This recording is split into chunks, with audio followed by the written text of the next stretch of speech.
Matt Mendenhall and Jeff King, two of the greatest bodybuilders of all time that never competed on the Olympia stage, not even once. In fact, neither of these guys were IFBB pros. Can you imagine that? Matt Mendenhall, he competed at the NPC Nationals a number of times, and a number of times he placed second.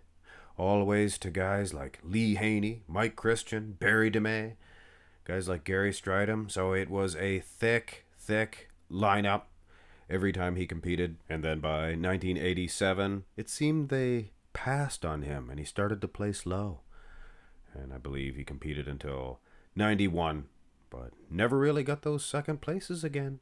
And in Jeff King's situation, he came up in the AAU, and he was a NABA guy. He won the NABA Universe, and, he competed all through the 80s. By the end of the 80s, he was competing for the NABA Pro, and he didn't place well in that event, so he quit. So both of these guys never made it to the big dance, so to speak, but man, they looked good.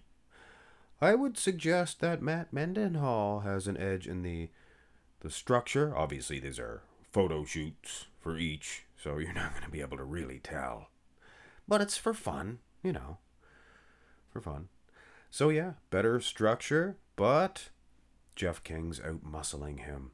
Maybe not so much in the arms, maybe in the arms, but look at the size of those tree trunks. Jeff King had some of the biggest legs of his time, I am here to tell you.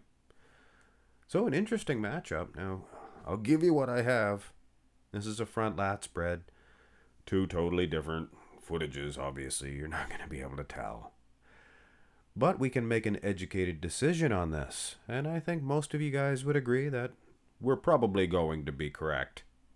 Upper body with Matt Mendenhall. He was just unbelievable. He was like Lee Haney in that aspect. No fooling.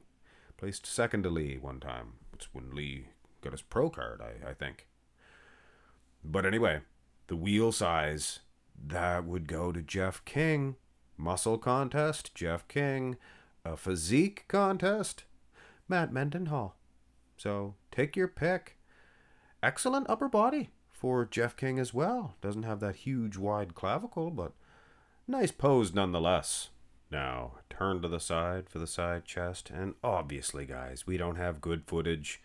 Similar footage. One's in black and white. One's a colored picture for Matt Mendenhall. Nice poofadoof hairdo for Matt Mendenhall.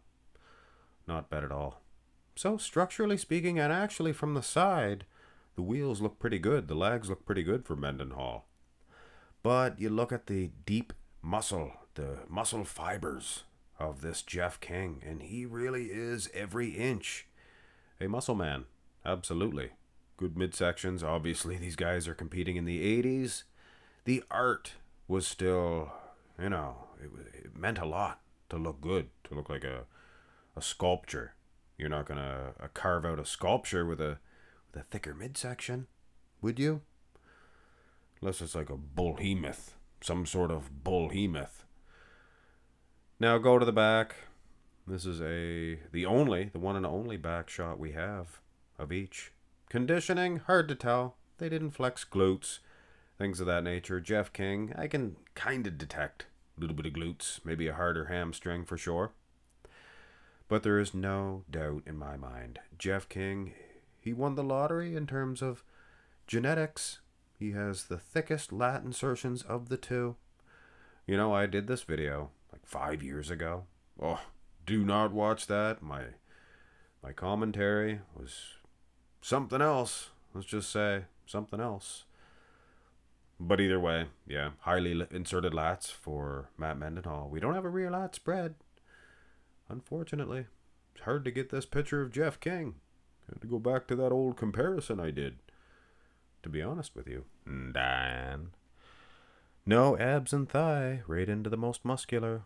And it's a photo shoot of each. It's nice. They're both outside. I love being outside in the woods.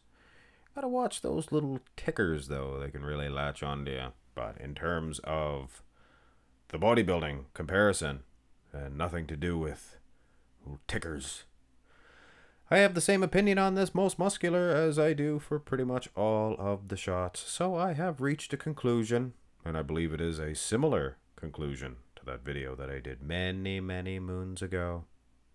I believe Matt Mendenhall may have had the higher ceiling in terms of potential, but potential doesn't mean anything when it comes to a bodybuilding competition. You want to see who is the best guy on that day, but obviously all of the pictures were probably from different days. I think they probably were. But I believe that Jeff King would win the competition. His structure wasn't that bad, I don't think. It was pretty good. He had a very thick neck. Look at the size of his neck. They don't have necks like that anymore because nobody does sit-ups. But Mark's max muscle, what does a sit-up have to do with neck muscles? Well, when you do a sit-up, it gives your neck a little workout. So don't you forget that, fellers. Anyway, wheel size, muscle density, even in the back, I believe Jeff King is your winner of this competition. Let me know.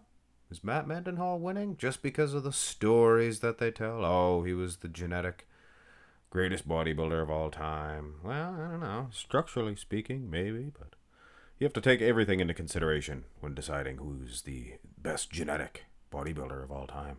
Jeff King, for instance, he was probably more genetically gifted in terms of building on thick, raw, dense muscle. So, perfect structure, perfect muscles. There's your Ronnie Coleman right there. Hit thumbs up on the video. Subscribe to the channel. Have a nice one, folks.